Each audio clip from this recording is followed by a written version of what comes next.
Alrighty, we're going to try to be brief. This is the shelf we're looking at. It's 7 feet wide, 15 inches deep. It's a little bit bigger than the shelf we talked about before, but it's going to be great to have that little bit of extra space left and right and a little bit of extra depth to this shelf. It has 3 supports underneath. It's stainless steel. The only thing about this shelf that we have to modify is cutting off this back tab. I think that's going to be trivial. We can come up with a plan on how we might do that, but I'm not worried about that part of this plan.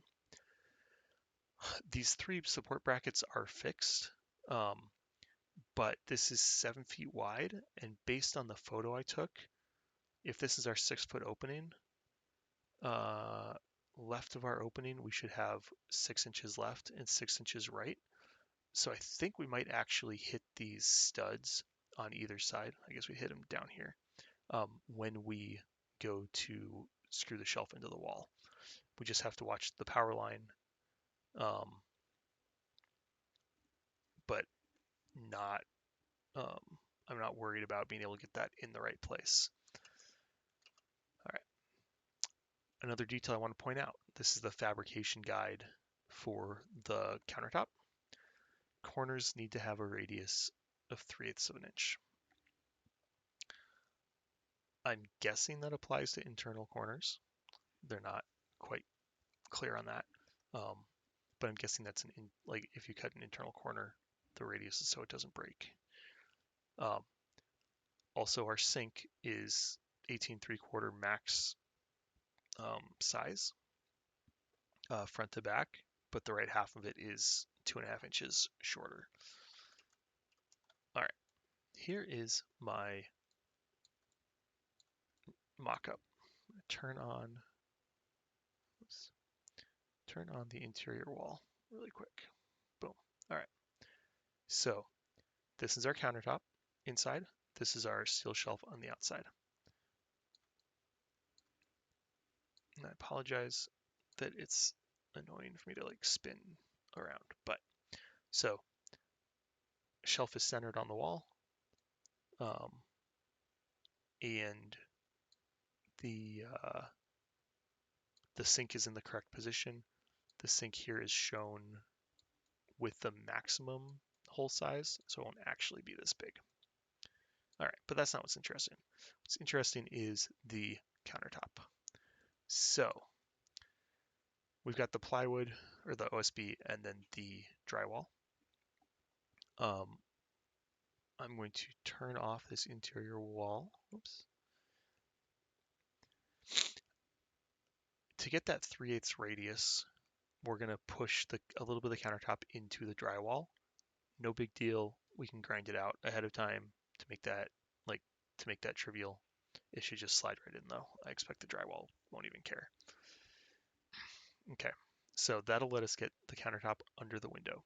I'm going to propose that we run the countertop all the way out to the edge of the window itself. I'm going to turn on the window frame. So here's what the window frame looks like. There's also a track in the back here for the screen, but I didn't show it. The interior piece is 2.5 inches wide. The outside piece is 1 inch and something wide.